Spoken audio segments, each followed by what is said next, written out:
Bienvenue dans Cinématé, le podcast qui plonge dans l'univers du cinéma.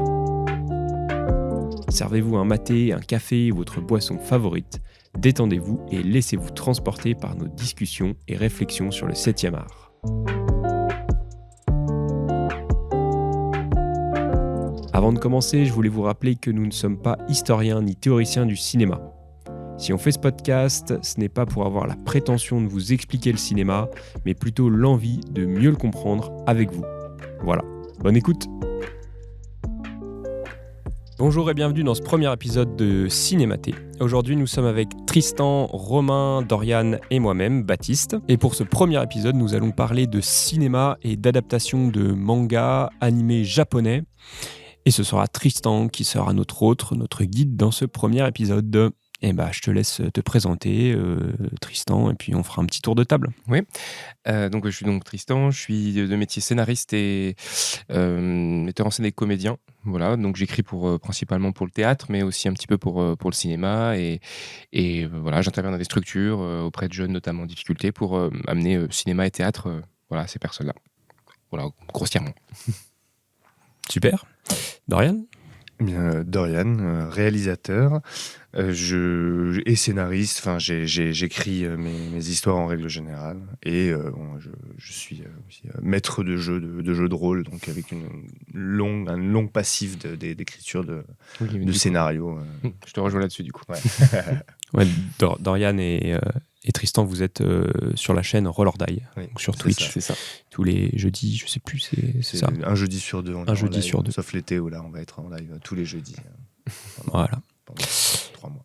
Et Romain. Oui, bonjour, Romain, donc créateur de la chaîne YouTube La Suite de Trous qui parle de cinéma et streamer les mardis et mercredis sur Twitch. Voilà, très succinct. Super. Et du coup, moi-même, moi je travaille dans une boîte de production, j'ai ma boîte de production, donc je fais plus de la vidéo institutionnelle et j'interviens aussi pas mal sur des chaînes YouTube, des courts-métrages, en tant que chef-op, notamment sur la chaîne de Romain. Exactement. Voilà. Donc on est tous les trois un petit peu dans la vidéo, dans le monde du cinéma, on gravite autour de ça. Et voilà, c'est pour ça qu'on a eu envie de faire ce podcast. Et bah du coup, Tristan, je te laisse un petit peu nous introduire et nous lancer sur le sujet. Donc oui, aujourd'hui, moi, je voulais parler d'adaptation de manga et d'animé japonais en prise de vue réelle, donc en live, en film live. Voilà, pour répondre à plusieurs questions. Donc, pourquoi adapter un manga ou un animé en live qu'apporte la prise de vue réelle à l'animation et qu'est-ce qu'une bonne adaptation, une mauvaise adaptation. Donc, on va pas parler par contre de films animés. Voilà, on va bien parler pas d'adaptation de séries en long métrage, mais vraiment on va parler de long métrage live, prise de vue réelle. Et voilà, voir qu'est-ce que ça apporte, comment faire une bonne, qui le fait, qu'est-ce que c'est l'Occident, le Japon lui-même. Voilà, on va parler un peu de tout ça. Voilà pour en gros ce dont j'ai envie de parler aujourd'hui. Super. Et vas-y, on peut démarrer. Alors, je voulais commencer par parler adaptation de manga et d'animé. Donc voilà, les exemples qui me viennent les plus populaires, on va dire, ça va être du coup les adaptations de manga populaires. Donc des adaptations des Dragon Ball, des adaptations. Alors on va parler que cinéma, mais il y a même des séries qui se profilent là pour d'autres séries populaires, comme One Piece par exemple. Mais il y a eu des films live sur énormément de mangas et d'animés japonais. On va pas parler de tous aujourd'hui parce que j'ai pas pu tous les voir et je voulais pas m'infliger ça parce que globalement c'est quand même médiocre, tu peux le dire. Ouais, Ouais, c'est très difficile. J'en ai trouvé très peu des bonnes adaptations. Alors il y en a on sent que c'est fait pour l'Occident. Il y en a qui sont faits par des Américains, des Anglais, voilà. Et puis il y a ceux qui sont faits au Japon et qui sont pas forcément destinés à traverser le globe pour arriver jusqu'à nous. Donc je voulais parler un petit peu de tout ça et du coup dire pourquoi adapter un manga en live, et j'aimerais qu'on trouve une réponse à part pour faire du pognon, quoi. Quel est l'intérêt, à votre avis, de mettre avec des acteurs de prise de vue réelle quelque chose qui est à la base destiné pour le papier et pour l'animation japonaise, qui est quand même très marquée. L'animation japonaise est très différente de l'animation américaine, de l'animation française ou même d'autres pays. Donc Vous êtes déjà un peu client, peu public de ce genre de film-là ou pas du tout? J'en ai regardé pas mal, notamment, moi, je pense à Dragon Ball Evolution, On je va en pense à parler. Death Note, je pense à tous ces films-là qui, justement, pour moi, ont été des échecs retentissants. Parce que justement, ils se calquent à une idéologie qui n'est pas du tout celle du matériau de base. Et c'est là où moi je trouve que ça a été raté, et que c'est juste une preuve du ah bah tiens, ça a l'air de marcher, viens, on essaie de copier ce Mais truc-là. pour Dragon Ball Evolution, j'ai entendu j'ai entendu un avis récemment qui disait que, enfin, une personne qui parlait de ça, qui disait que non seulement il y a une mauvaise adaptation du matériau de base, mais en plus il y a du temps entre le moment où ils ont eu envie et le moment où ils l'ont fait. C'est-à-dire qu'en fait, les Américains, ils achètent des licences. Ils se disent tiens, ça a l'air de marcher, on va acheter la licence, les droits, on fait signer aux Japonais qui sont hyper contents parce que un film américain, ça a de la gueule. Et puis c'est dans les tiroirs, comme beaucoup de scénarios dans des grosses productions américaines. Et puis plus tard, ils voient que Dragon Ball commence à arriver là, ils se disent ah tiens, ça marche, il y a moyen on va faire le film. Et les Japonais se plaignent derrière en disant c'est nul. Bah ouais, mais bon, on a le droit parce que vous avez signé. Est-ce que c'est pas très américain ça? Est-ce que c'est pas les adaptations américaines du cinéma japonais qui sont globalement ratées et qui sont globalement un peu décrites Après, par le c'est celles public? qu'on retient forcément le plus, parce que c'est celles qui sont le plus mises en avant aussi, enfin, surtout pour nous occidentaux. Moi, je sais que ma première expérience, effectivement, ça avait été avec Dragon Ball Evolution. En plus, au-delà d'être une mauvaise adaptation, s'il y avait que ça, quoi. Enfin, je veux dire, c'est pas qu'une au-delà de mauvaise ça, la adaptation. réal, elle est vraiment. Enfin, il y aura beaucoup de choses à dire sur la réal. Déjà, en condense en 1h30 de film, toutes les références qu'on peut mettre dans un Dragon Ball, c'est-à-dire les boules de cristal, le dragon, Mais maladroite.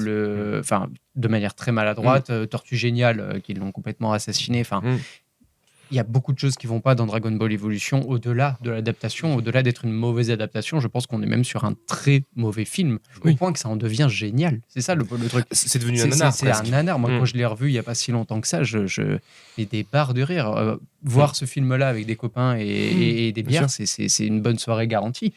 Et c'est pour ça d'ailleurs qu'on s'en souvient encore aujourd'hui. À choisir, finalement, c'est tellement mauvais qu'on s'en souvient aujourd'hui. Récemment, il y a eu...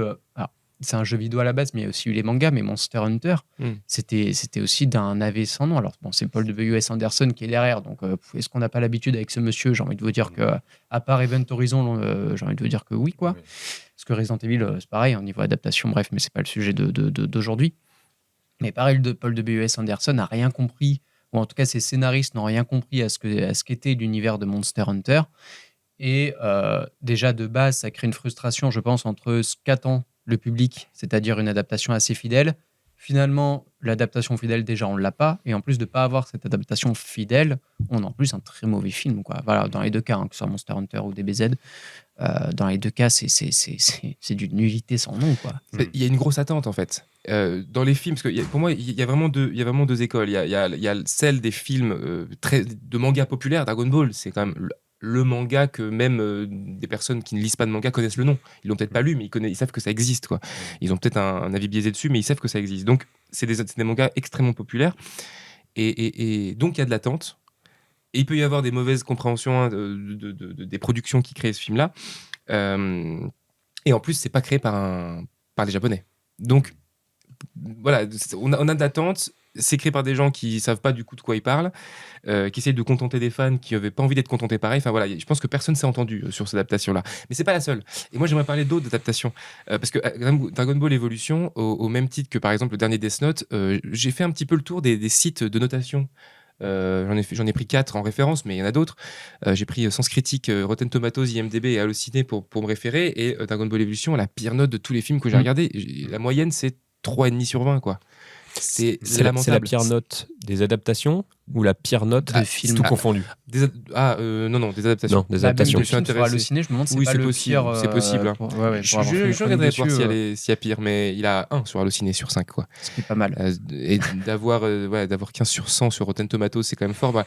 Et le Death Note Netflix qui est sorti plus récemment, donc en 2017, à 6,65 sur 20, c'est aussi c'est les pires notes. Même les autres, c'est-à-dire même les adaptations que j'ai pu regarder, du genre l'adaptation Netflix de Full Metal Alchemist, qu'est-ce qu'il y a eu d'autre? J'ai regardé aussi Alita, qui est une adaptation de Gun, Bleach, aussi qui est sur Netflix.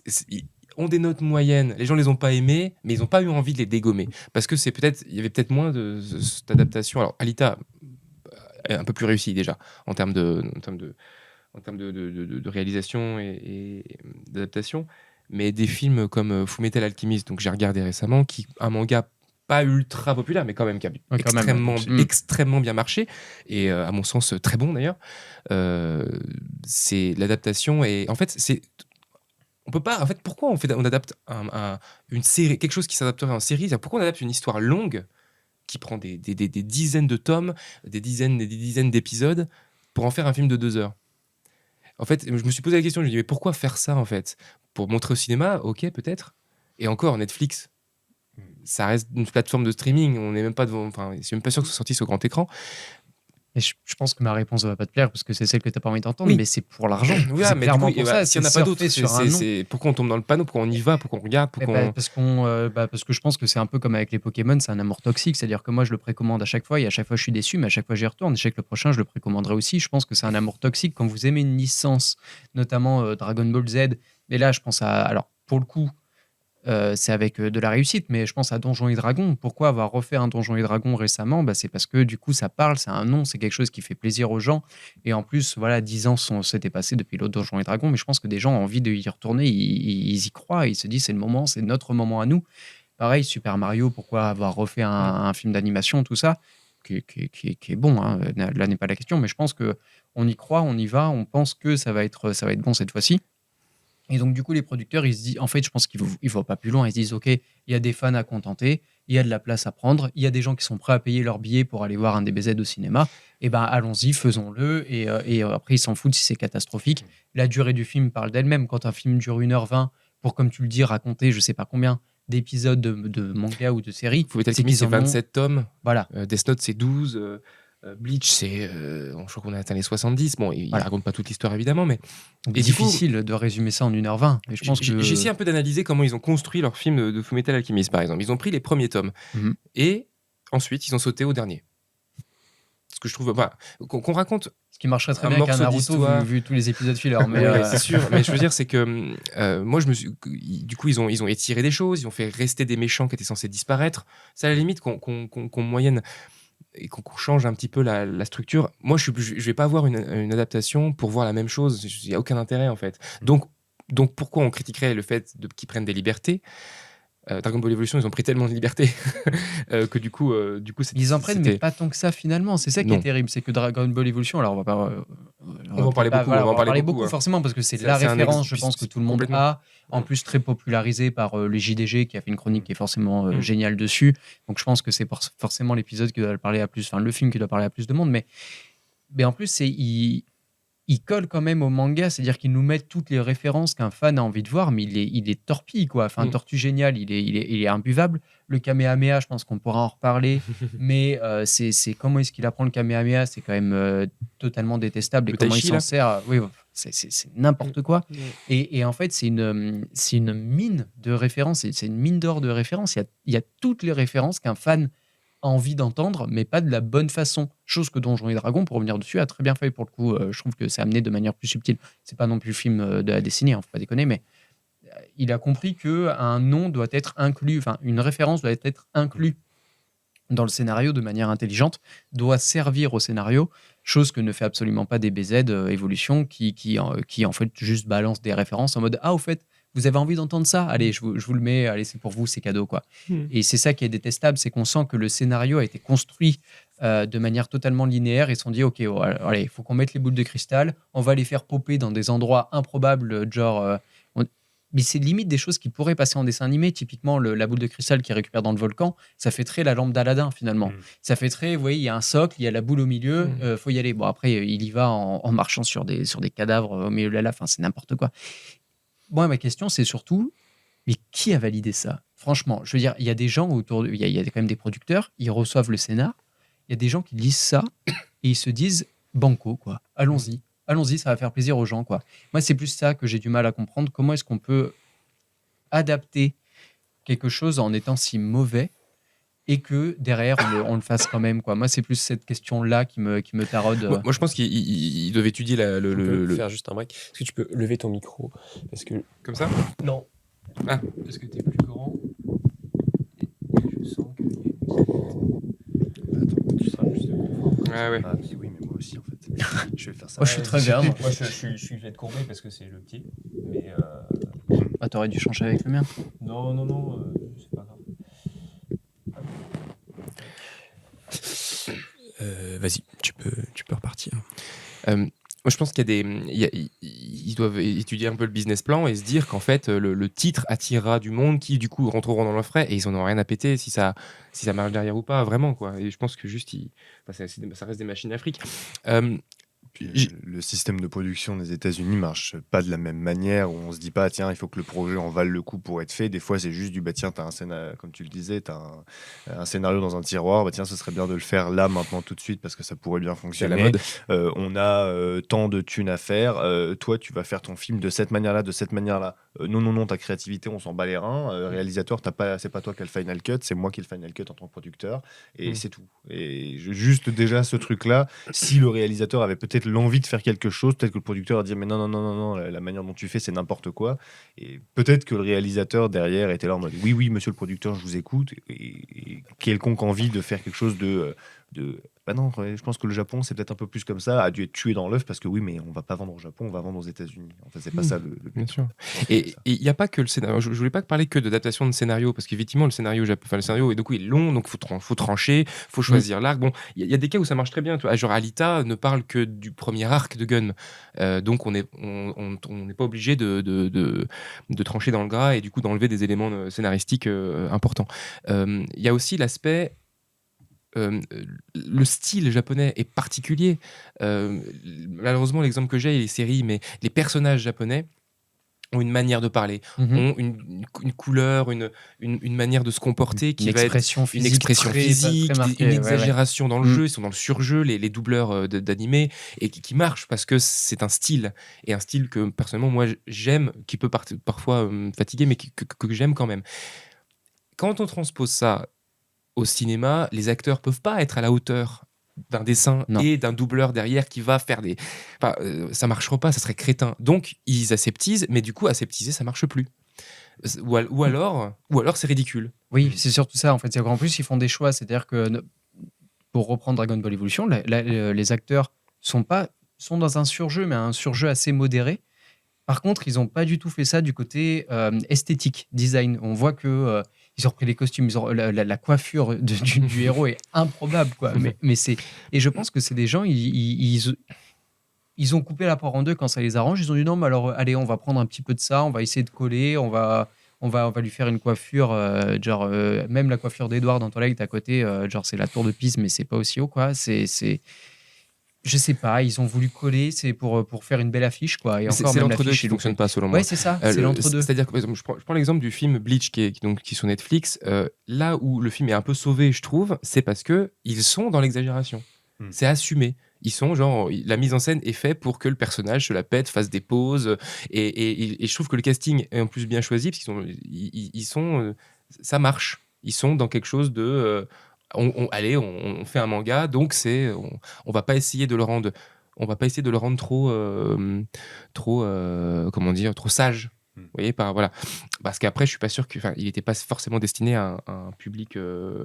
Remarque, si, c'est sur Netflix, donc du coup, ça peut être vu par tout le monde. Donc j'imagine qu'il essaie de parler à tout le monde, mais il y a ce côté, on assume, et du coup, la mise en scène va avec.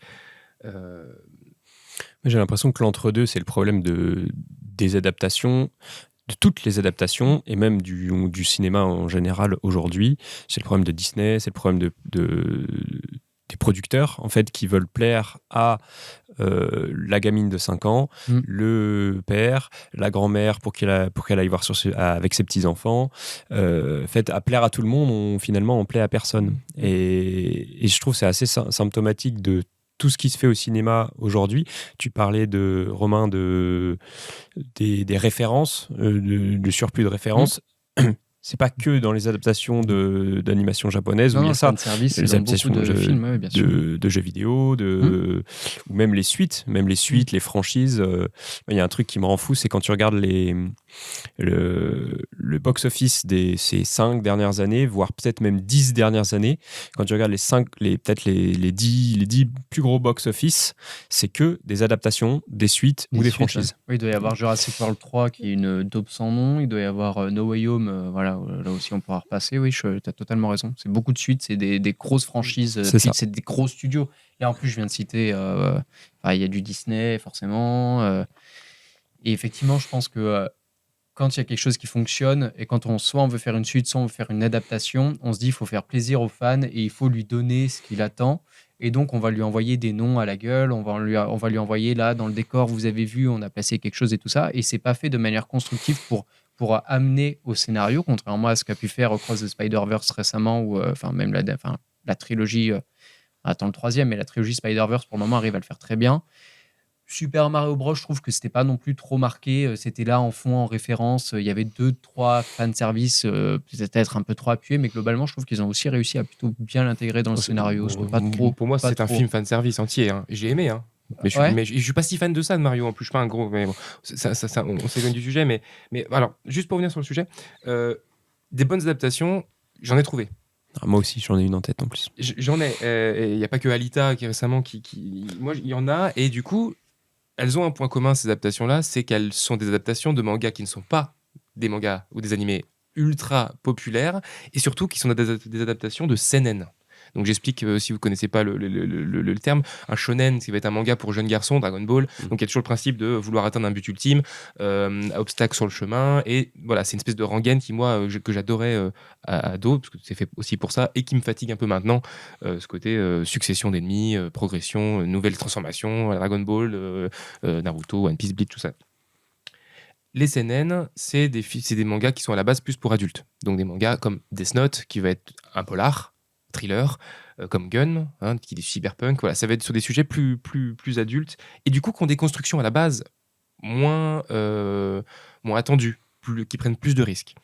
C'est quoi le nom des adaptations, des mangas pour filles aussi, des animés pour filles? Shoujo. C'est shoujo, ouais. Mangas pour jeunes filles, donc ils vont être dans des contextes, voilà, c'est un cliché pur. Hein. Il n'y en a pas beaucoup d'adaptations. Les adaptations live, je pense qu'il y en a énormément, mais elles n'ont pas trop traversé le globe. Je crois qu'il y a une adaptation de foot basket en live qui existe. Ah, mais je ne connais pas du tout. Ça me rend très heureux de me dire que ça peut exister. Je vais vous faire juste la petite liste des films que j'ai vu passer. Alors il y en a des milliers d'autres, hein, mais genre il y a en manga, il y a des adaptations live de L'Attaque des Titans, de Kenshi le Vagabond, Assassination Classroom, Judge, Black Butler, Liar Game, GTO, Nicky Larson, tout ça c'est adapté. J'ai pas eu le cœur de les regarder. Nicky Larson, apparemment, c'est vraiment bien. Nicky Larson, alors moi je parle, j'ai vu celui avec Philippe d'accord. Il y a celui Philippe Lachaud qui mais voilà, il y en a plein. Qui est très bon d'ailleurs, enfin, très bon. Je trouve qu'il pour le coup est une bonne. La plupart de cette liste sont avec des acteurs japonais par exemple. Il n'y en a pas beaucoup qui sont avec des acteurs qui ont été faits par des Américains, voilà. Parce que là pour le coup on parlait beaucoup de films américains, mais Nicky Larson français c'est une adaptation française qui pour le coup en plus, alors c'est pas non plus le film du siècle comme je disais, mais pour le coup assez réussi avec des mises en scène, avec une mise en scène assez recherchée par moment. Je pense à cette scène de bagarre assez bien faite. Donc pour le coup, voilà, on critique beaucoup le cinéma américain, et pour une fois que le cinéma français tente quelque chose avec Nicky Larson, voilà, je pense que c'était aussi important de mentionner que aller voir Nicky Larson, ne serait-ce que pour l'ovni un peu visuel que ça peut être. Voilà, Philippe Lachaud, je ne suis pas son plus grand fan, mais pour le coup, plutôt bonne adaptation. De toute façon, faut aller voir des films. Enfin, quand on est, comment dire, notre appréciation d'un film dépend beaucoup dans l'état d'esprit dans lequel on va le voir et ce qu'on va y chercher. Et du coup, d'y aller pour des effets, d'y aller pour voir un film, même s'il est pas très bon, d'y aller pour voir un ovni comme tu dis. Moi, c'est quelque chose. Moi, je peux signer pour ça. Donc, je voulais parler d'adaptations qui ont fonctionné et donc de seinen, donc de mangas plus pour adultes, et du coup beaucoup moins populaires, beaucoup moins Death Note. Voilà, ça a très bien marché, c'est très populaire. Du coup, forcément, les gens qui connaissent le manga vont détester l'adaptation Netflix parce qu'elle a absolument elle fait l'inverse sur plein d'aspects de tout ce qu'est le manga. Que quelqu'un qui n'a pas vu le manga peut-être appréciera un peu plus. C'était mon cas. C'est ton cas, voilà. C'était mon cas. Moi, j'ai découvert Death Note avec le film Netflix. J'ai adoré un peu le chara-design du dieu de la mort, Ryuk. Du coup, je me suis dit, mais c'est trop bien. J'ai pas tant détesté le film parce qu'en fait, je connaissais pas l'univers. Ça m'a. Alors après, oui, le film, il a plein de travers, il a plein de soucis, même sans connaître l'univers. Mais ça m'a amené à regarder la série, et j'ai kiffé, j'ai adoré regarder cette série. Je l'ai bouffé en très peu de temps. Mais du coup, ça nous amène quand même ça peut faire découvrir aussi l'adaptation originale. Bien sûr. Ou dégoûter les gens de l'univers. Ou dégoûter les gens de l'univers. Le Death Note, si vous avez vu que le film de Netflix, je vous encourage à aller voir l'animé ou lire le manga. En termes d'enjeux, en termes de, enfin, ça va beaucoup plus loin, quoi. Parce qu'effectivement, je suis pas sûr que ceux qui ont découvert Dragon Ball avec Dragon Ball Evolution aient très envie d'aller voir l'animé derrière. Mais... Non, c'est tellement différent. Donc les films dont je vais parler, j'aimerais parler de Old Boy. Parce que c'est un film coréen, mais c'est un manga japonais à la base. Je savais pas du tout que c'était un manga. C'est un manga, Old Boy.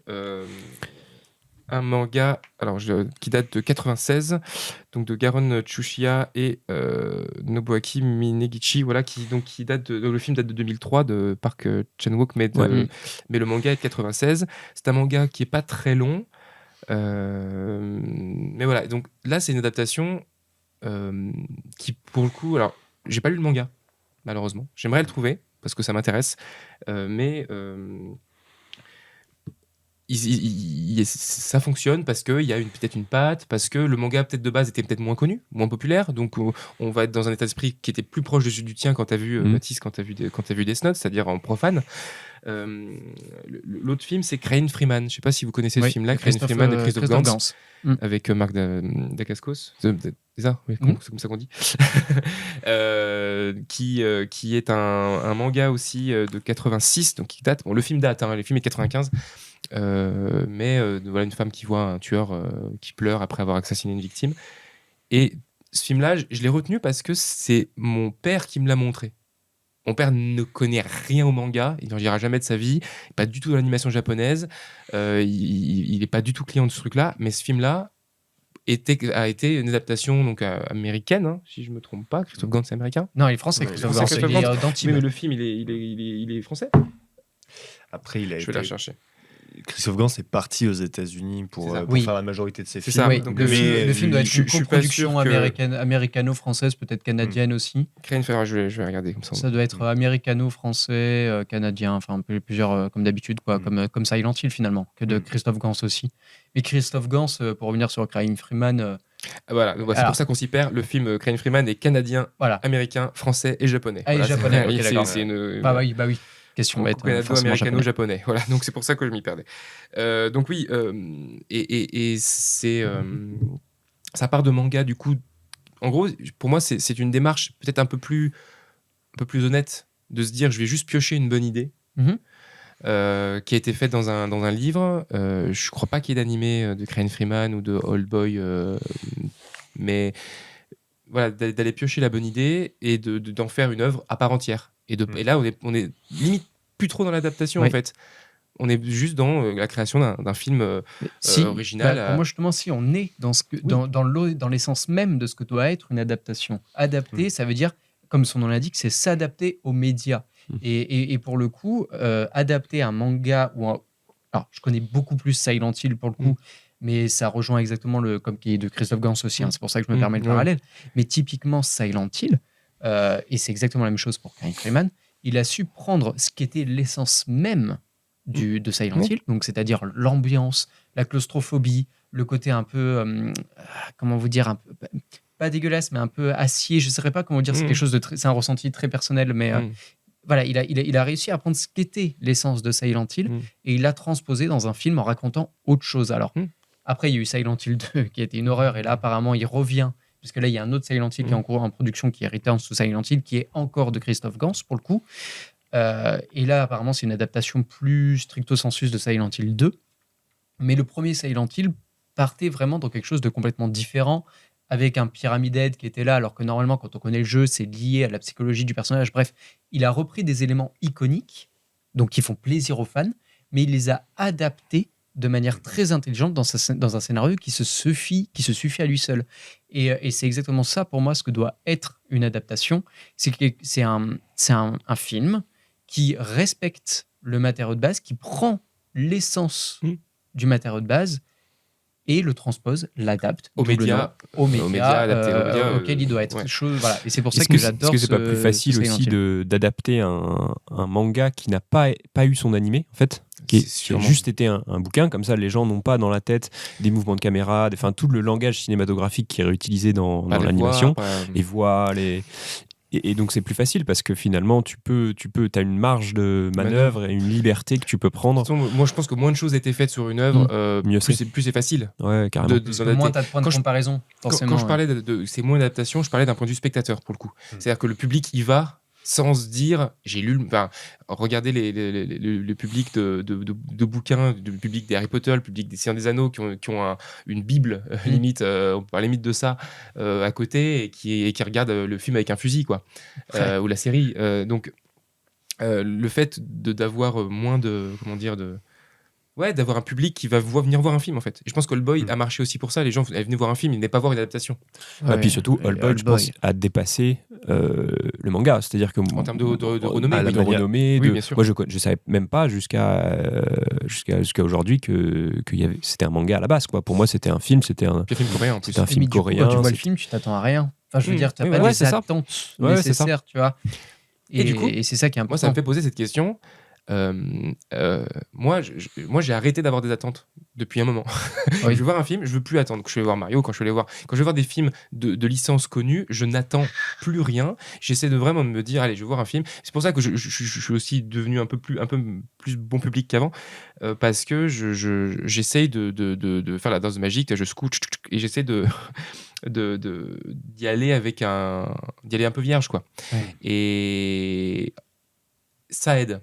Ça aide à être beaucoup moins de mauvaise foi et à être, parce que moi, je trouve qu'il peut y avoir des fois une mauvaise foi et puis t'attends les erreurs quoi. Tu dis allez où est-ce que vous allez vous tromper. C'est un peu de ça, c'est le jeu. Enfin, je veux dire, dans ce cas-là, faites pas de suite, faites pas d'adaptation. Enfin, je veux dire, avoir des attentes, c'est aussi quelque chose. Moi, je suis d'accord. Il faut essayer aussi de s'enlever ça. Moi, je sais que j'ai des fois trop d'attentes et tout ça, mais c'est un peu le jeu aussi quoi. À partir du moment où vous adaptez quelque chose. Typiquement, ma dernière grosse, alors c'est pas dans un manga, mais ma dernière grosse déception, c'était vraiment Jurassic World Dominion. Et je me dis, les gars, vous avez une base qui est exceptionnelle, vraiment, parce que même la première trilogie, même Jurassic Park 3, on pourra en reparler, mais la première trilogie, quand même, pose des bases qui sont quand même assez ouf. Jurassic World apportait un petit quelque chose, fanservice et tout ça, mais ce que je veux dire, c'est que vous aviez tout, et en plus, la technologie nécessaire aujourd'hui pour faire quelque chose d'extraordinaire, et vous vous plantez sur tout, quoi. Franchement, sur tout. Il n'y a rien qui va dans le Jurassic World Dominion. Même le retour des personnages principaux, c'est loupé. Et je pense qu'au bout d'un moment, c'est aussi normal d'avoir des attentes. Quand un studio ressort des casiers comme ça, une licence aussi connue, c'est aussi le jeu, quoi. On peut pas non plus s'en vouloir d'être déçu. Enfin, c'est comme ça. Ils ont loupé leur coche, ils nous ont pris pour des imbéciles, point. Enfin, voilà. Du coup, ils ont pris pour des imbéciles des gens qui ont ces attentes-là. Mais même du coup, quelqu'un qui n'a pas d'attente, je ne vois pas comment on peut aimer une adaptation. Je l'ai pas vu, donc je peux pas répondre. Même quand tu n'as pas d'attente, c'est nul, quoi. Enfin, franchement, sur le fondement. Regarde, moi j'ai vu le Death Note. On va prendre cet exemple-là. Si on reste dans le sujet, le Death Note Netflix. Moi, je l'ai pas aimé. Pourquoi ? Je l'ai pas aimé parce que le personnage de Ryuk est inversé par rapport à ce qui se passe dans le manga. Dans le manga, il est spectateur, il jubile de tout ce qui se passe malgré lui, et il va profiter en spectateur en bouffant ses pommes. Dans le manga, dans le film Netflix, il est là genre vas-y tue, enfin il est le mauvais démon. Donc ce truc-là est inversé. Ah oui, je me suis dit pourquoi pas. Le personnage de Kira est créé par le personnage principal, alors que normalement c'est les fanatiques un peu tarés qui créent le personnage de Kira. Donc il y a tous ces trucs-là qui sont un peu inversés. Il n'y a pas de violence dégueu dans le manga. Il n'y a pas de mort violente. J'ai pas le souvenir de ça, ou en tout cas ça m'a pas marqué. Alors que dans le film, première mort, c'est une échelle qui traverse la tête, t'as des trucs qui explosent, il y a de la bidoche. Ce qui est pas le cas dans le manga. Donc il y a ces trucs-là. Et au début, je me suis dit, ah mais peut-être que c'est une autre histoire. Il y a tellement moyen de raconter une histoire de Death Note avec juste l'idée qu'il y a un bouquin où tu écris le nom de quelqu'un et la personne meurt. Il y a mille histoires possibles. On peut raconter avec d'autres héros, d'autres histoires, d'autres. Et là, non, le héros s'appelle Light. Donc j'ai fait, bon, bah ok, c'est le héros du manga. Bon, du coup, je m'attendais à voir le manga. Mais j'ai regardé avec quelqu'un qui n'avait pas lu le manga. Il n'a pas trouvé le film si ouf que ça, mais il a moins été dérangé que moi. Donc je pense qu'on fait un film aussi pour plein de personnes, comme tu disais, pour un large spectre, mais on peut pas. Enfin, évidemment qu'on peut pas faire un film qui va plaire qui peut plaire à tout le monde, mais comment dire ? Mais ne faisons pas des films qui plaisent à personne. C'est sûr. Mais ce que je veux dire, c'est qu'on parle aussi peut-être à une nouvelle génération. On fait connaître la licence à de nouvelles personnes. Et ce qui m'a déçu dans Death Note, c'est que du coup, l'essence même, comme tu disais, là où tu rejoins, l'essence même, l'esprit, l'ambiance n'y est pas. Alita, a ces petits défauts-là. J'ai bien aimé le film. Le casting est bon. J'ai vraiment bien aimé le film. Je trouve que l'adaptation scénaristique marche bien. Comme je disais tout à l'heure, ils ont pris le premier arc, un petit peu du deuxième, mais avec le motorball. Mais l'ambiance Gun, c'est sale, c'est sombre, c'est une décharge. Hein. C'est une ville qui est sous une ville aérienne et qui se prend les merdes et qui utilise leurs déchets. Là, je l'ai trouvé un peu trop coloré et un peu trop propre à mon goût, Alita. Mais un bon film peut être une mauvaise adaptation. Oui. Alors qu'un mauvais film, quoi qu'il arrive, voilà. Oui, c'est sûr. Voilà, mais un bon film peut être une mauvaise adaptation. Oui, complètement. Mais du coup, voilà, moi, ça m'emmerde que des gens découvrent Death Note avec cette adaptation-là. Après, voilà, le film en lui-même, bon... De toute façon, voilà, moi, c'est pour ça que je reste bon public. Je me dis, c'est pas grave. c'est moi, la personne qui me dit, j'ai vu le film Death Note, il est mauvais. Je dis, va voir l'anime et tu verras, c'est largement mieux. Mais du coup, tu fuis tu vois, en disant ça, du coup, c'est pas pour autant que le film est quand même très mauvais d'après les points de vue de chacun. Voilà. Mais pourquoi j'en viens là, c'est que je me dis, ce que tu disais tout à l'heure, c'est très vrai sur le fait de récupérer l'essence. Moi, j'aurais aimé que quelqu'un se dise, je prends Death Note et je raconte une autre histoire avec l'outil. Death Note, c'est pas compliqué, il y a un outil, il y a un objet phare qui permet de raconter 1000 histoires. Et même les auteurs du manga l'ont fait. Il y a un spin-off à Death Note en manga, je sais pas si vous l'avez lu. Il y a les mêmes auteurs et dessinateurs ont ressorti un spin-off, une suite de 80 pages. C'est un gros chapitre qui raconte avec le Death Note une autre histoire. Ça marche. C'est juste un mec qui récupère le Death Note, il se dit, je vais pas l'utiliser, moi je vais le vendre. Et ça prend des proportions planétaires. Je vous en dis pas plus, mais c'est une autre histoire, une autre manière de raconter, avec le même outil, les mêmes codes, même ambiance, mais une autre histoire. Et ça, moi, je préférais aller voir un film, peu importe l'adaptation, en me disant, on va me raconter une autre histoire avec les mêmes outils. Et parce que les producteurs sont dans cette logique de quand on va montrer leur bande-annonce, les fans vont être contents de revoir le même personnage, c'est ce qui va faire vendre. Donc voilà. Si tu fais un film DBZ sans Sangoku, tu vois, les gens ils vont peut-être un peu râler, quoi.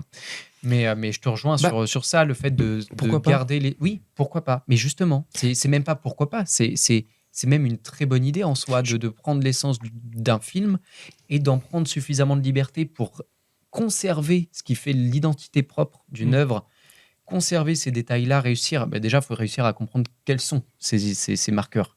Et ça, je pense qu'il y a des producteurs, ils s'en battent, ils s'en foutent. Ils s'en foutent et puis ils les maîtrisent pas. Voilà, ils les maîtrisent pas. Toi, tu irais voir un film Dragon Ball sans Sangoku? Absolument pas.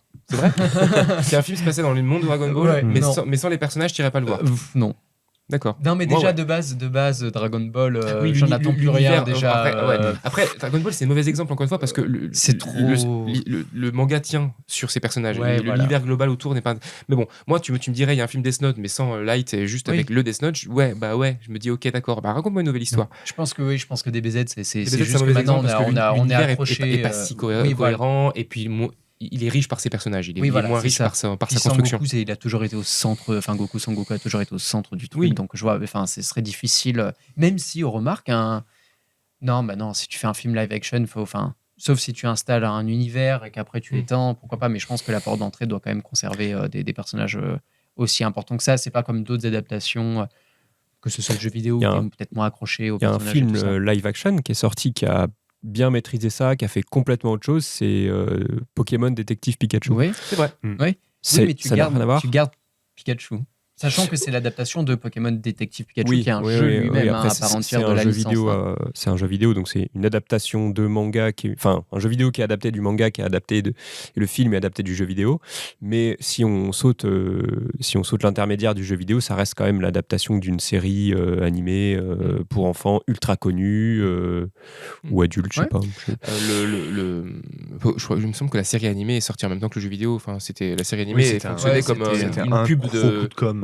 C'était un gros coup de com d'un coup. Donc il n'y a pas vraiment d'adaptation. Le jeu vidéo, le manga, le film oui, mais le manga et le jeu vidéo, l'animé et le jeu vidéo sont sortis en même temps, et donc ce ne sont pas des adaptations, en fait, c'est des produits originaux en même temps. Oui, c'est ça. Le but c'était de taper sur les 8 ils ont tout fait, sur les 7 14 les cartes aussi, parce que les cartes c'était voilà.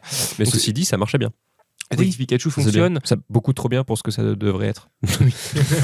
Un autre film qui a pompé, qui a juste pris le scénar d'un manga et qui est assez cool à regarder, l'air de rien, c'est Edge of Tomorrow. Ouais, Edge of Tomorrow qui est très très chouette à regarder. Et le manga, c'est All You Need Is Kill, donc l'ambiance est encore là, les exosquelettes, mais bon, qui qui sont pas vraiment du tout comme dans le film. L'ambiance même générale de l'armée qui est pas du tout comme dans le film, parce que bon, dans le film c'est américanisé as fuck, c'est Tom Cruise. Et ouais, et c'est juste voilà, l'idée de base qui a été récupérée. Pourtant, le film marche bien, mais parce que justement, il s'est adapté à ce que lui connaissait, je pense, de les militaires gros bourrins, etc. Il n'a pas tenté de copier quoi que ce soit. Il s'est juste dit, oh tiens, ça, c'est une bonne idée, Ouais. ça. Mais parce que le film ne se vend pas comme une adaptation, du coup. Non, C'est ça, mais c'est ça qui est c'est pas fort. vendu comme une Et c'est, adaptation. mais c'est une super ouverture, je pense, à Tokyo Drift. Est-ce que finalement, Fast and Furious Tokyo Drift, du coup, est-ce que c'est pas si on va un peu plus loin, mais si c'est pas une adaptation finalement de Initial D, enfin voilà, vous voyez, ça, on peut. Et je pense qu'il y a des fois des films comme ça, comme Bloodsport par rapport à The Warriors. Enfin, c'est vraiment des choses finalement. Il y a certains films qui du coup ne se vendent pas comme adaptation, qui sont des fois meilleurs que les adaptations elles-mêmes. Alors, tant pis, je reste sur ma position. Moi, je reste un gros naïf, et du coup, c'est parce qu'il y a une forme d'honnêteté. Il y a pas le genre, on va pas te sortir en très gros le nom du manga pour te faire vendre. On t'offre une œuvre adaptée sans trop te le dire. Pour moi, ça veut dire qu'on te prend pas pour un con. Pour moi, ça veut dire on garde une forme d'honnêteté, et bon, respect de l'œuvre originale est importante, mais on garde une forme d'honnêteté. Moi, Edge of Tomorrow, c'est honnête. On va pas te, c'est pas le côté vers le putaclic. Il y a sûrement un terme adapté au cinéma, mais vous m'avez compris. Le côté de faire venir des gens dans les salles en leur vendant un nom, en fait, pas une œuvre. Et après, sans forcément s'adapter, mais il peut y avoir aussi pas des adaptations, mais des grosses références. Je pense à Aronofsky avec Satoshi Kon, Perfect Blue et Black Swan. Black Swan, où il y a des plans, c'est du plan par plan. Enfin, il y a une grosse influence. Est-ce que c'est de l'adaptation? Est-ce que c'est de l'influence? Est-ce que c'est de la référence? On ne sait pas trop, en fait. On est dans quoi? C'est pour ça, quand on parle d'honnêteté, finalement, je sais pas, parce que est-ce que c'est pas plus honnête de dire, ok, ce film-là, c'est une adaptation, donc on met le même nom, mais c'est une adaptation libre d'un manga, par exemple, tu disais Edge of Tomorrow. Est-ce que c'est pas plus honnête que finalement dire, ok, j'ai fait un film, mais je vous dis pas quelle est ma source?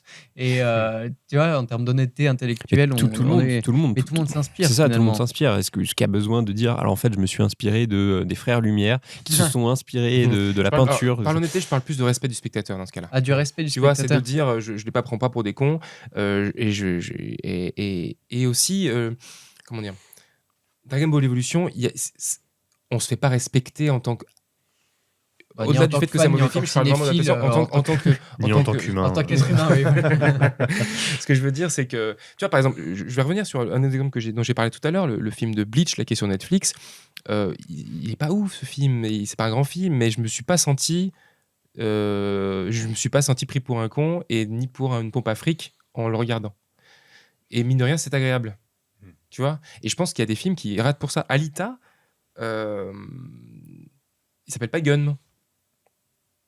J'ai pas réussi à trouver je l'ai vu que mardi, j'ai pas réussi à trouver la réponse, malheureusement. Si je la trouve, je la dirai, de pourquoi il s'appelle pas Gun mais Alita. Alors sûrement parce que Gun t'es peut-être pas aussi vendeur. Oui, c'est pas aussi vendeur que le nom du personnage principal, ça c'est sûr, mais peut-être parce qu'ils ont pas voulu justement comment dire, déplaire et prendre le risque de déplaire à des fans de Gun en disant c'est pas Gun, c'est Alita. Ouais, comme le film prend pas mal de liberté, on parlait de la colorimétrie, le fait que ce soit très propre finalement. Il n'y a pas que ces différences-là, mais notamment celle-là. Effectivement, je me dis, est-ce que finalement, en s'éloignant du nom principal, donc James Cameron qui est derrière, mais Robert Rodriguez à la réal, prennent pas finalement des libertés en disant non, mais c'est une adaptation, mais à notre sauce, quoi. Finalement, c'est peut-être la bonne contrepartie, finalement. Du coup, de pas surfer sur ce nom-là. Sur l'affiche, je crois que c'est même pas marqué, hein, d'après Gum ou quoi. Il n'y a rien du tout qui se vend comme ça. Tiens, en parlant de Rodriguez, je me disais que j'avais trouvé Alita un peu trop propre, un peu trop lumineux. Ça change Sin City. Un peu trop coloré. Venant de Rodriguez, c'est étrange. Il aurait pu, lui, être dans du Gum complètement. Hein. Oui. Peut-être même être pire. Peut-être sa patte. Et je pense que derrière, il y a un petit James Cameron, producteur, qui doit dire attention, faut que ça fonctionne un petit peu. Parce que le film se permet quand même. Alors, c'est aseptisé et tout ça, mais il y a quand même des passages, moi, je m'en souviens, où je me suis dit, ah oui, vers la fin notamment, ce qui peut arriver à certains personnages, c'est très vite montré, mais je me suis dit, waouh, ok, chaud. Enfin, c'est pire le manga. Oui, mais j'en doute pas. Mais je veux dire, déjà, pour un film tout public. Voilà, il y a des choses qui se passent et je pense qu'en fait, il faut trouver. Mais c'est ce qu'on disait, il faut toujours trouver le juste milieu entre respecter l'œuvre de base et en même temps, voilà, ça doit être une adaptation, ça doit plaire au cinéma, ça doit plaire au plus grand nombre. Il faut trouver le juste milieu. Tu vas pas plaire à tout le monde et Et c'est comme ça. Voilà, de toute façon, dès que tu t'attaques, mais que ce soit une adaptation, que tu prennes un héros hyper connu, quand je vois que Spider-Man Into the Spider-Verse, il y a des gens qui arrivent à dire que c'est l'un des plus mauvais Spider-Man. Alors, je me dis, on n'a pas vu le même film, mais bon, après, mais les goûts et les couleurs. Et je pense qu'à partir du moment où tu t'attaques à quelque chose qui est dans la mémoire des gens, qui est ancré dans l'univers, dans la pop culture, dans l'univers collectif, tu vas forcément t'attaquer à des gens qui vont dire non, mais ça respecte pas, c'est pas pareil, c'est comme ça. Oui.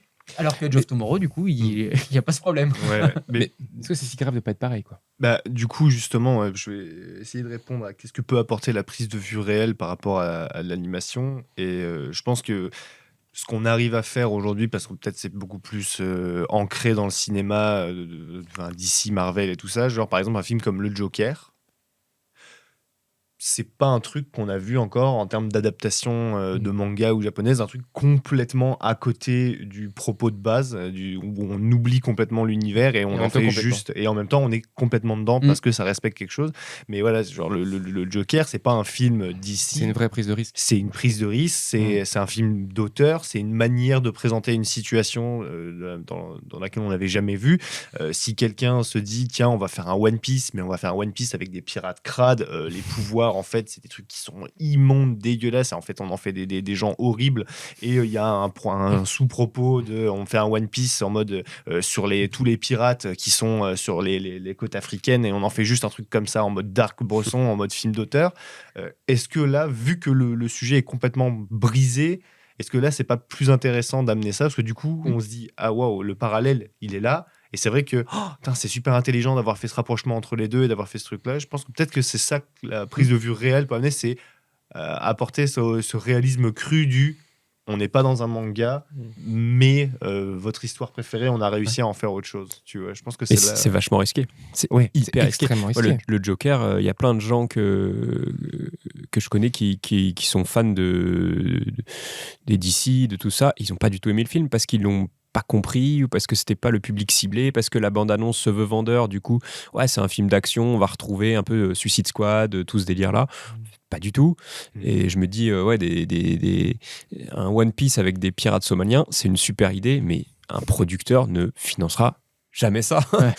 En tout cas, j'ai hâte de voir leur réaction devant le Joker 2 qui s'annonce comme une comédie musicale. J'ai très hâte de voir leur réaction. Mais c'est encore une prise de risque. Il reste dans la prise de risque avec Lady Gaga. Lady Gaga, exactement. Harley Quinn. Après, le Joker a tellement marché. Joker a tellement marché qu'ils ont déjà un public. Mais là, ils vont prendre une autre prise de risque derrière. C'est que là, ça devient carrément une comédie musicale. Faut être quand même. Mais oui. Non, je crois que oui. Il me semble. Il y a quelque chose. Qu'est-ce qu'apporte la prise de vue réelle? On est d'accord que les dessins a ses limites. Je parle surtout même des dessins 2D. Je parle pas de 3D où on peut aller maintenant très très loin, mais je parle vraiment des animés comme Bleach, comme One Piece, comme Dragon Ball, où on est dans la 2D à l'ancienne. Les limites, c'est ce qu'un acteur peut apporter en termes d'émotion, de jeu d'acteur. Et ce qui du coup me dérange dans la plupart des adaptations de ces mangas-là, donc le Full Metal, le Bleach, alors Bleach un peu moins, mais dans Full Metal, ils jouent pas. Ils sont très... On dirait qu'ils essaient d'imiter le dessin. Tu dis, t'as la possibilité d'aller plus loin dans l'acting, d'aller plus loin dans l'émotion, au niveau du visage, au niveau et au final, on dirait des robots, quoi. Donc, Fullmetal Alchemist, allez voir ce film, le premier sur... Il y en a eu 3. Sur Netflix, c'est tous des robots. Vraiment. Parce que mauvais acteur, mauvaise direction d'acteur, et c'est surtout ça aussi. Aussi, comment dire, le personnage principal de Fullmetal Alchemist est blond, parce que beaucoup de personnages de manga ne sont pas japonais. Pas mal, pas tous. Dans Bleach, ils sont tous japonais. Dans Dragon Ball, ils le sont pas. Dragon Ball, ils sont pas. Alors, ils ont des noms à consonance, peut-être certains japonaises, mais pas tous. Bulma, ça fait pas japonais.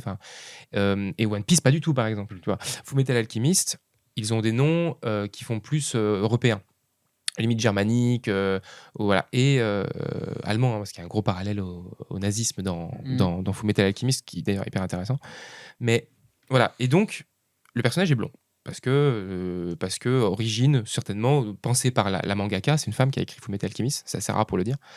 Elle a sûrement pensé ces personnages comme étant européens, je pense, dans la tête, parce qu'elle s'est inspirée plus de ça. Du coup, quand ils font jouer par des acteurs japonais, ils lui mettent blond. Du coup, soit ça fait teinture, soit ça fait perruque.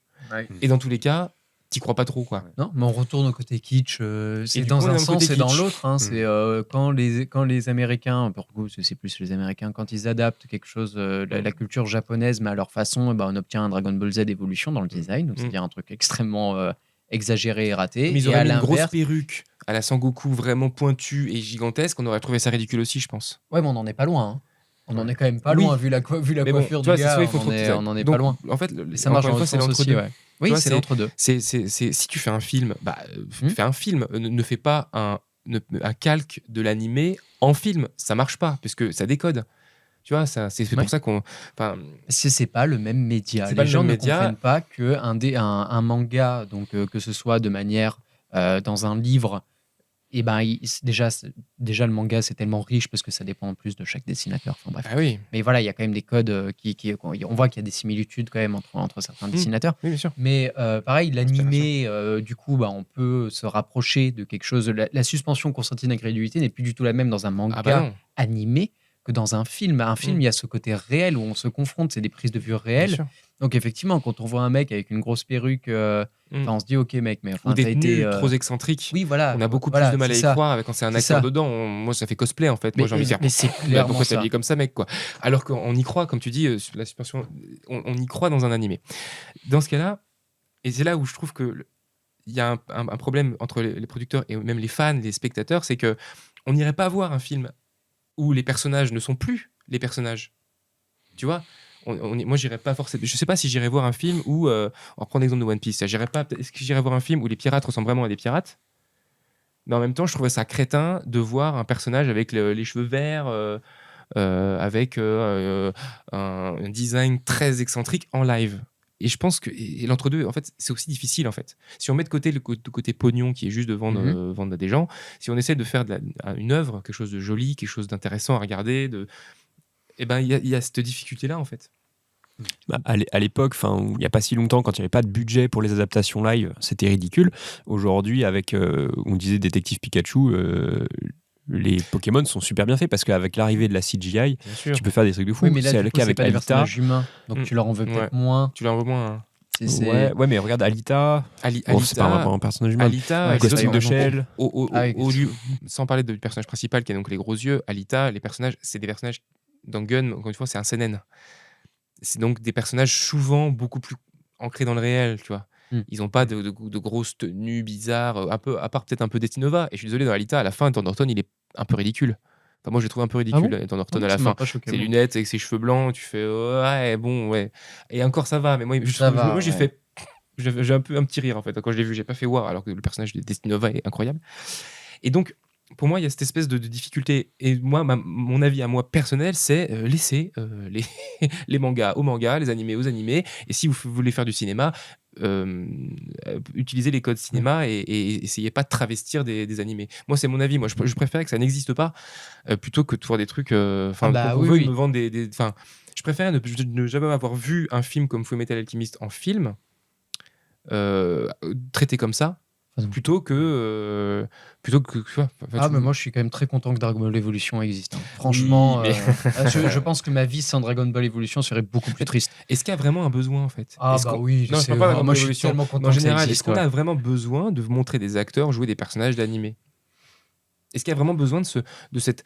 Parce que le roman au cinéma, adapter un roman au cinéma, il y a une vraie démarche, tout le monde ne lit pas des livres, et il y a vraiment cette idée de mettre en image quelque chose que le manga a déjà un visuel. Le manga a déjà un visuel, la BD, le manga a déjà un visuel. Mm.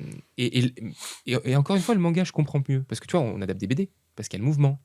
Tu vois. Mais un animé, il y a déjà du mouvement, il y a déjà des voix, il y a déjà des personnages. Et en plus, il y a un style, je parle des animés japonais, très très particulier. Pourquoi mettre ça avec des acteurs? Moi, ça me dépasse un peu. Et je préférais, je préférais voir un One Piece avec des vrais pirates cradingues, une adaptation prise de risque où on sort des codes comme le Joker. Par mais exemple. parce qu'il y a une question de rentabilité derrière et le producteur va pas mettre toutes ses billes dans une adaptation ultra risquée parce qu'il sait qu'il aura pas un retour sur comme on dit investissement. Edge of Tomorrow ou Old Boy, Enfin, moi, c'est dommage que ces films, s'ils n'existaient pas, ce serait comme dommage, quoi. Ouais, pour moi, ça rentre pas dans ces codes-là. Non. Mais Puis Edge of Tomorrow, en plus, pour le coup, c'était la période où Tom Cruise revenait en force avec Oblivion, tout ça, donc 2013. Edge of Tomorrow, ça doit être 2015. Oui, c'est ça, ouais. Je crois que ça doit être par là. Hot Boy Et n'a pas pour d'animé, je crois déjà. Non. Il me semble. Et s'il en a un, quoi qu'il arrive, il y a cette démarche, comme tu disais, inverse, c'est-à-dire que on fait connaître aussi. Ouais. Tu vois, Hot Boy, le manga est moins connu. 2014. Edge of Tomorrow. Voilà. Et pour le coup, Edge of Tomorrow, en plus, je sais que donc c'était l'époque où Tom Cruise revient en force. En plus, il n'y a pas que Tom Cruise dans ce film. Il y a des très très bons acteurs.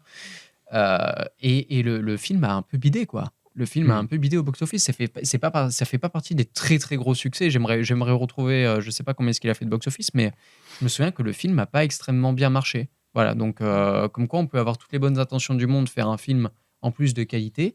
Peut-être que s'il se serait vendu comme une adaptation de ce fameux manga que tu citais, peut-être qu'il aurait fait plus d'entrées, j'en sais rien. Mais voilà, on parle quand même de Tom Cruise, on parle d'Emily Blunt. Enfin, c'est quand même assez exceptionnel. Un réalisateur qui avait fait ses preuves. Et voilà. Après, voilà, c'était une super grosse production aussi. Hein. On parle de, là, j'ai les chiffres sous les yeux, donc je me permets de les citer. Mais on parle d'un budget de 180 millions. C'est quand même pas mal. On va pas se mentir. Et au box-office, il a fait 370 millions, pardon, évidemment. 370 millions.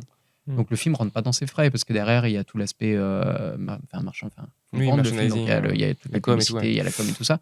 Donc voilà, donc le film a beau être excellent, le film a beau être très bien, il est cool. Il est très sympa, avec des acteurs au top qui en plus voilà, avec un scénario qui tient la route, un réal aussi qui a fait ses preuves et qui a fait des très bons films.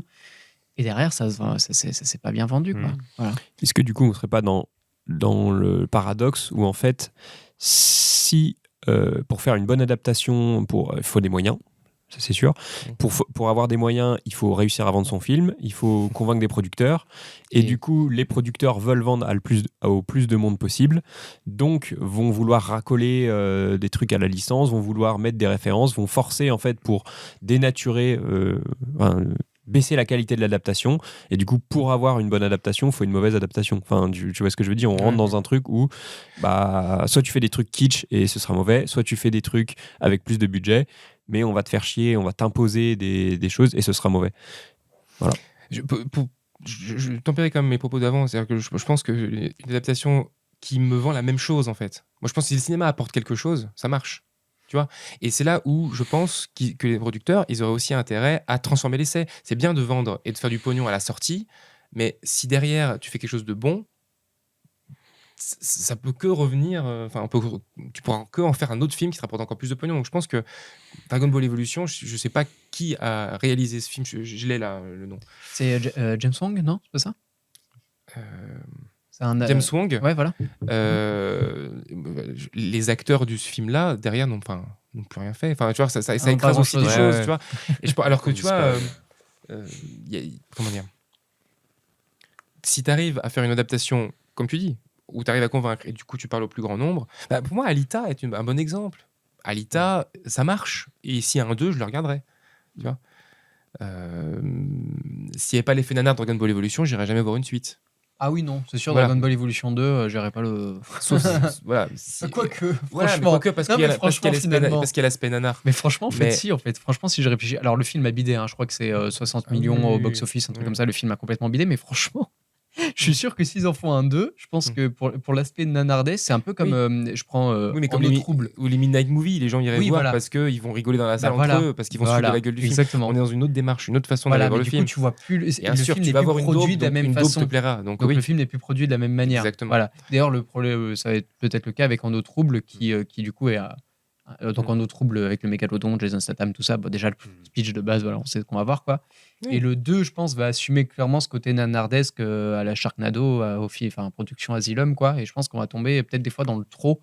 Et il faut faire attention à ça. Ce qui rend Dragon Ball Evolution exceptionnel, c'est le fait que c'est un film qui a été fait, je pense, avec des intentions très mercantiles. Bref, pour faire du fric. Mais je pense que le réal, quand même, avait une certaine sincérité quand il a fait le film. Et c'est ça qui le rend exceptionnel, c'est que c'est tout premier degré. Il n'y a pas une seule fois un truc en mode... allez, ça c'est de l'autodérision, vous avez vu, on est un peu foufou, on a pris, on a détourné quelque chose, quoi. Non, le film a été fait premier degré et c'est ce qui le rend quand même fabuleux, quoi, franchement. y a un petit cas à part dont j'aimerais parler, parce que c'est pas vraiment une adaptation, comme on l'entend depuis le début, c'est Battle Royale. Battle Royale, qui est un film donc, de Kinji Fukasaku et qui, avec Takeshi Kitano, vous savez, qui a extrêmement bien marché, qui surtout a eu est passé est arrivé en France, est arrivé en Occident. Takeshi Kitano en acteur. Ouais. Et oui, un acteur qui fait, c'est lui le prof. Donc Battle Royale, on en voit les pires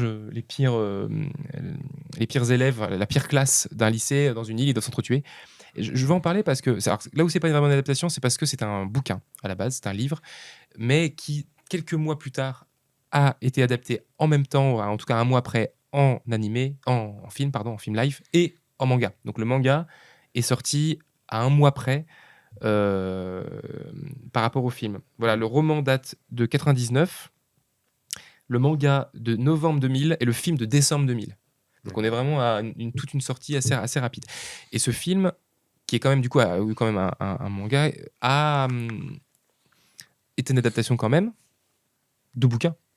On n'est plus dans le mais qui a réussi à traverser le globe et arriver jusqu'à nous, et qui en plus a posé un genre. Le genre Battle Royale maintenant, c'est devenu un genre de jeu vidéo, un genre de structure. Hunger Games, ça a donné tous ces films-là, et ça a même donné un nom de. Je crois que le nom de ce style-là de catch vient aussi du film, donc enfin du bouquin. Donc ça a vraiment posé des genres. C'est un film que même des non connaisseurs de la culture japonaise peuvent avoir vu, peuvent avoir apprécié. Oui, mais je pense que c'est parce que tu l'as dit. Je pense que c'est surtout parce qu'il a apporté quelque chose. Il a apporté cette vibe de c'était nouveau, quoi. Franchement, c'était quelque chose de nouveau. C'était quelque chose d'assez révolutionnaire pour l'époque.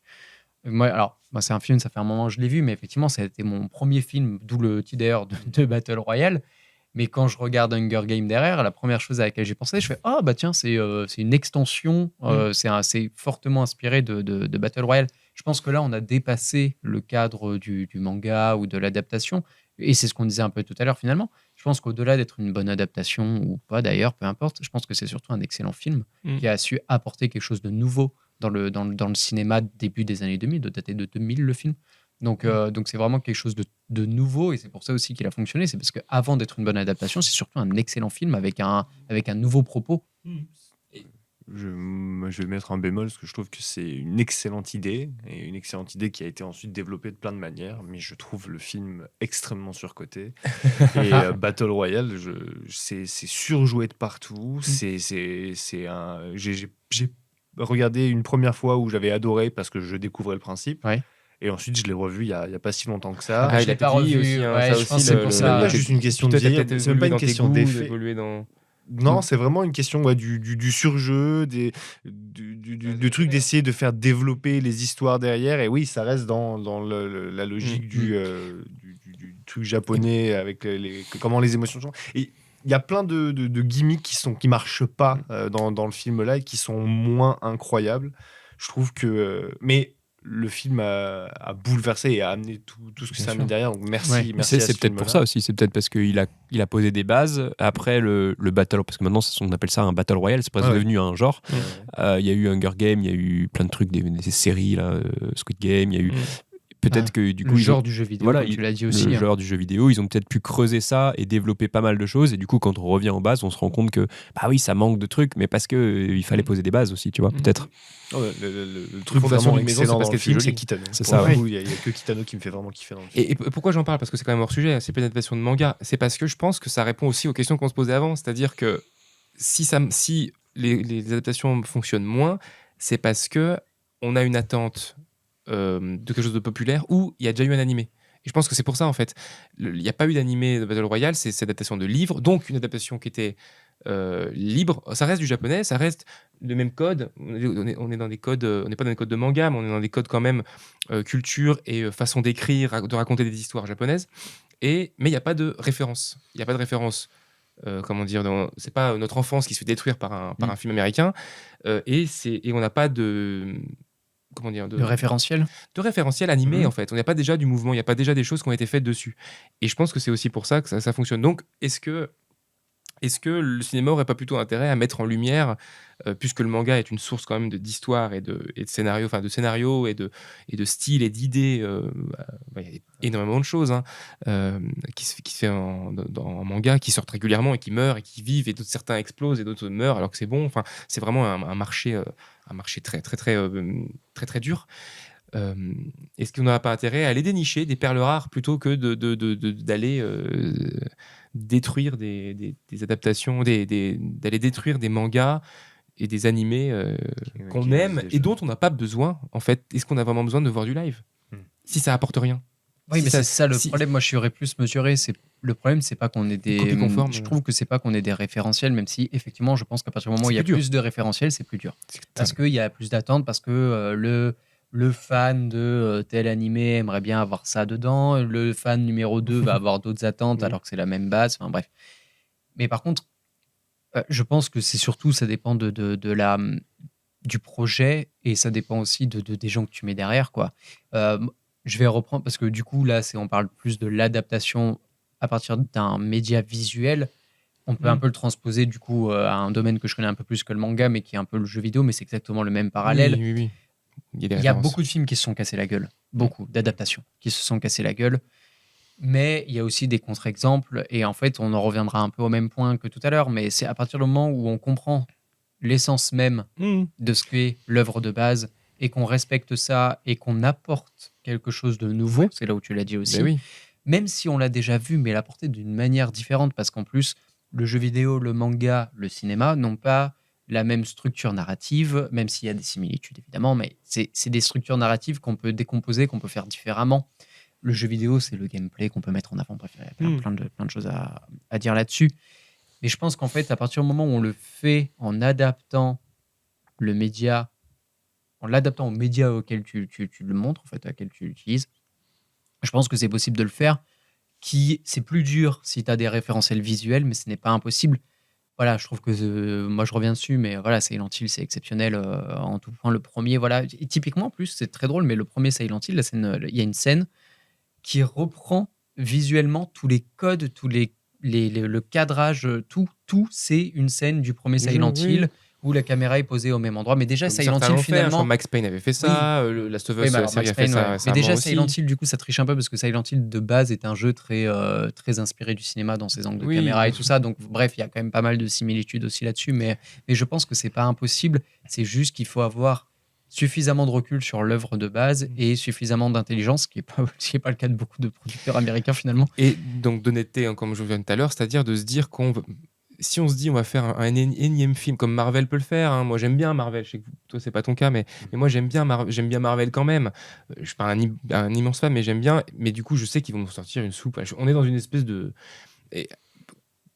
sortir une œuvre comme Joker par exemple. Tiens, pour moi c'est pas un énième film d'ici avec Batman, c'est un film, une proposition, une prise de risque qui va plaire ou qui va pas plaire, mais il y a quelque chose d'apporté, il y a un intérêt, il y a un vrai intérêt à proposer ce film-là. Qu'il soit aimé ou pas aimé, il y a un intérêt dans le traitement, dans la façon de traiter les personnages, dans la façon de traiter le... Enfin, ça apporte quelque chose. Le mythe. Ça renouvelle The Dark Knight, la trilogie de Nolan, pardon, mais typiquement, on pensait tout connaître de Batman. On a eu les adaptations de Burton, on a eu la suite avec Schumacher. Bref, il y aura beaucoup de choses à dire là-dessus aussi, mais en fait, Nolan est arrivé, il a dit, ok, le cinéma, grosso modo, je schématise, hein, mais vraiment, c'est un peu ok. Le cinéma permet de montrer le réel. Je vais mettre Batman à New York. Franchement, c'est un peu ça, parce que bon, Gotham ressemble quand même vachement à New York.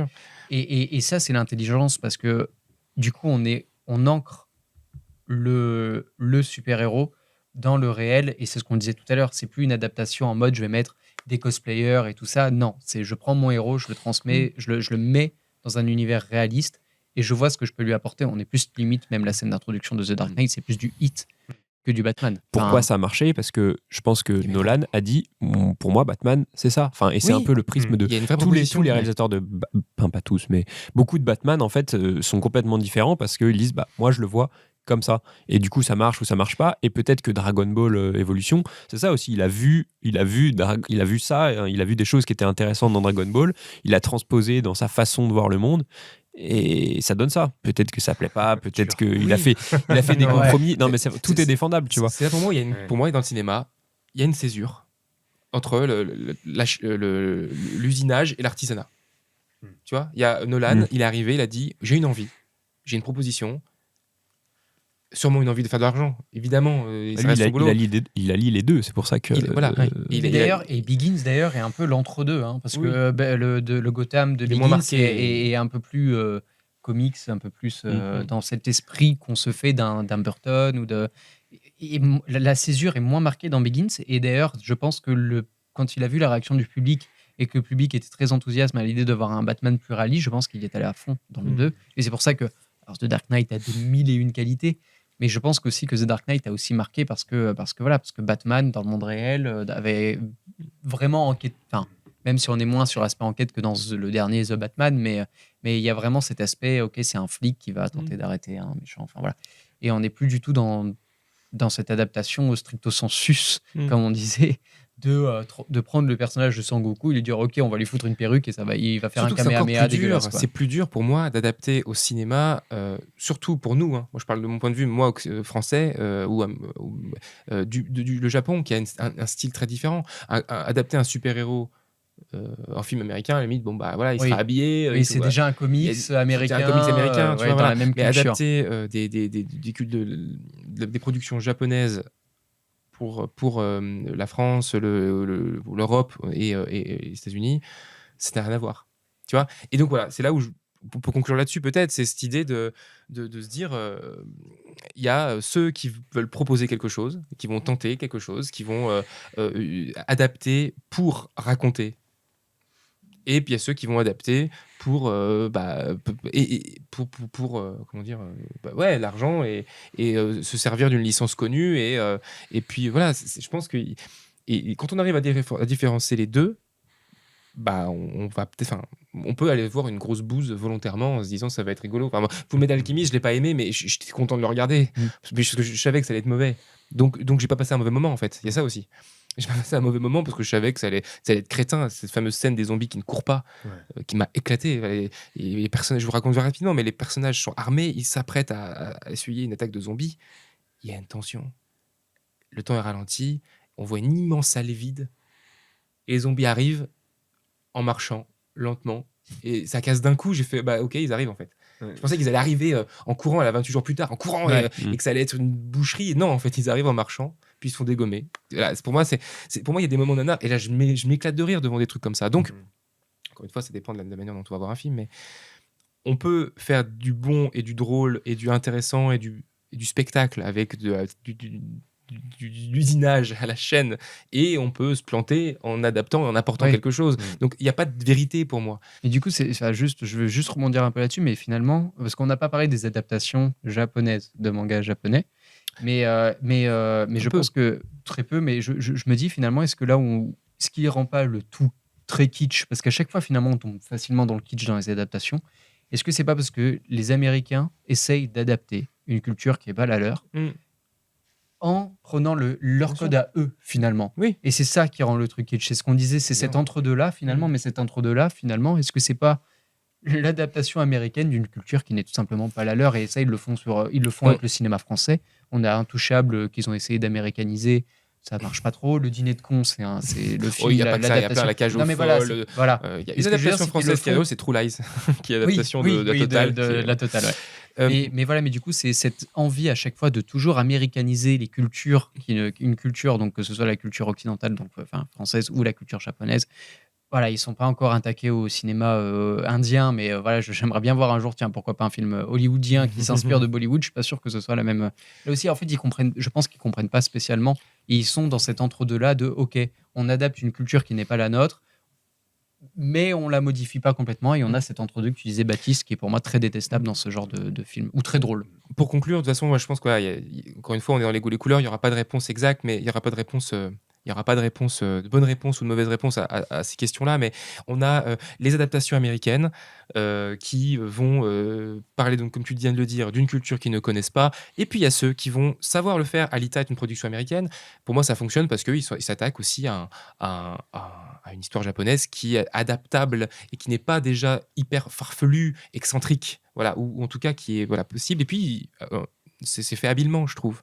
C'est pas parfait, mais c'est fait habilement. Il y a les Japonais, on en a parlé, qui font des films sur leur manga, comme Fullmetal Alchemist, comme Bleach, et qui ça va être... il y a les limites, on voit les limites de la prise de vue réelle sur l'excentricité, encore une fois, des costumes, des perruques, enfin des designs, et puis des histoires qui sont trop longues parfois à raconter en un film, et du coup là on est obligé de trancher dans l'art.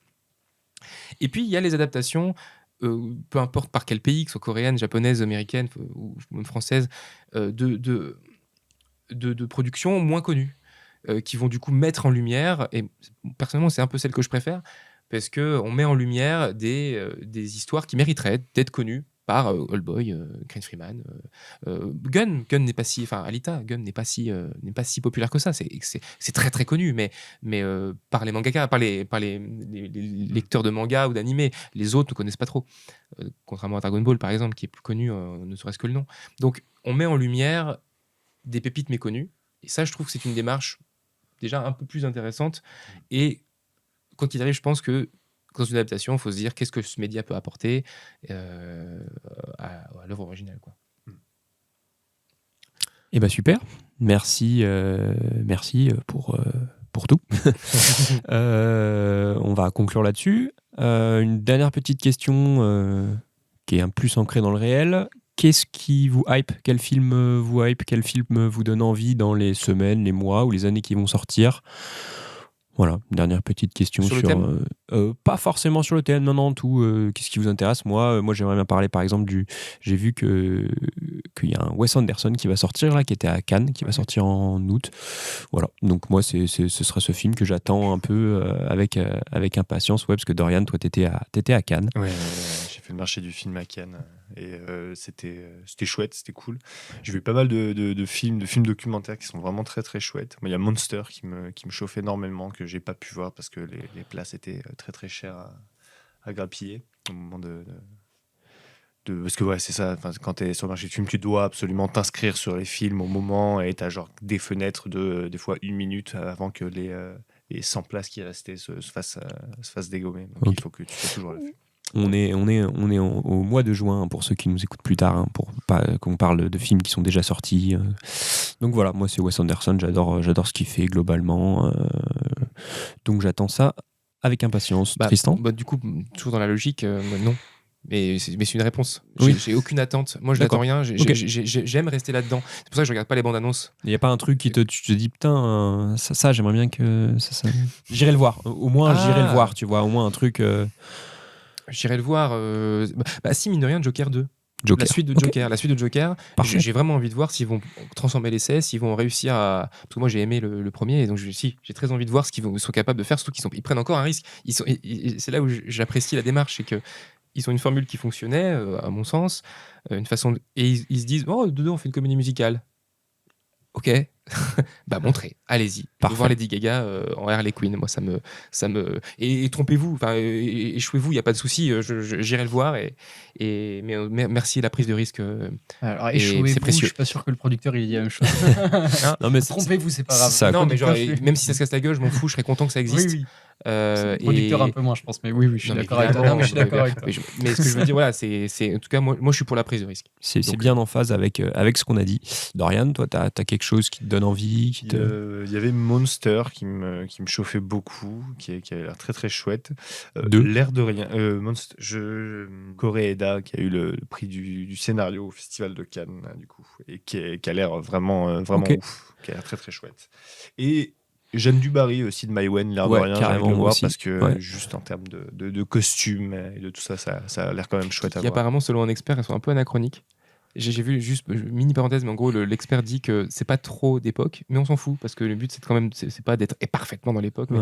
Il a eu un avis là-dessus intéressant. Ouais. Ouais, parce que c'est Louis 15. Louis Non. XV. Non, Ouais, je- non. je- Ouais, je ouais, dis une donc bêtise. c'est pas du tout. Oui, ça a pas du tout cette gueule. Effectivement, Louis XV, c'est. Mais voilà, mais lui en même temps, le but c'est pas d'être forcément exact, mais peut-être aussi de faire rêver. Et, Ok. et apparemment ça marche. Tu vois. Et donc il a vraiment ce double avis. Romain ? Ma grosse attente de cette année, c'était Cross the Spider-Verse, donc Spider-Man, c'est fait. Je l'ai vu hier, donc ça c'est bon. Donc la suite du coup, Oui, peut-être. oui. Maintenant, oui, encore plus hypé pour Beyond the Spider-Verse qui sort normalement l'année prochaine, mais pour cette année, C'est pas forcément cette année, hein. Tu peux nous dire un film qui sortira peut-être jamais. Déjà Spider-Man, j'aimerais bien, mais là cette année-ci, j'ai quand même, pour le coup, j'ai des films qui me hype un peu. Justin. Garde un. les autres pour les prochains épisodes. Ok, allez, je vais dire celui-là parce qu'il arrive bientôt, mais je suis pas rancunier, donc je vais dire Indiana Jones et le 4 ans de la destinée quand même. Ok. Ça colle avec peut-être même. Oui, avec ta chaîne YouTube. Avec ta chaîne YouTube. Oui, je pense que je suis un peu biaisé aussi. Après moi, Indiana Jones quand même quoi. Puis James Mangold, Logan, bref, exceptionnel comme réel. Voilà. Et voilà, c'est la fin de cet épisode de Cinématé. Nous tenons à vous remercier sincèrement d'avoir pris le temps de nous écouter jusqu'au bout. Votre soutien et votre fidélité sont ce qui nous permet de continuer à partager notre passion pour le cinéma avec vous. Si vous avez aimé cet épisode, n'hésitez pas à vous abonner à notre podcast. De cette façon, vous ne manquerez aucun nouvel épisode. Vous pouvez également nous soutenir en laissant une évaluation positive ou un commentaire sur la plateforme d'écoute de votre choix. Cela nous aide énormément à faire connaître nos podcasts à un public plus large et à continuer à produire du contenu de qualité. Enfin, si vous avez des suggestions, des commentaires ou des idées pour de futurs épisodes, n'hésitez pas à nous les faire parvenir. Votre opinion compte beaucoup pour nous et nous sommes toujours ravis de connaître vos idées et vos attentes en matière de contenu cinématographique. Merci et à très vite.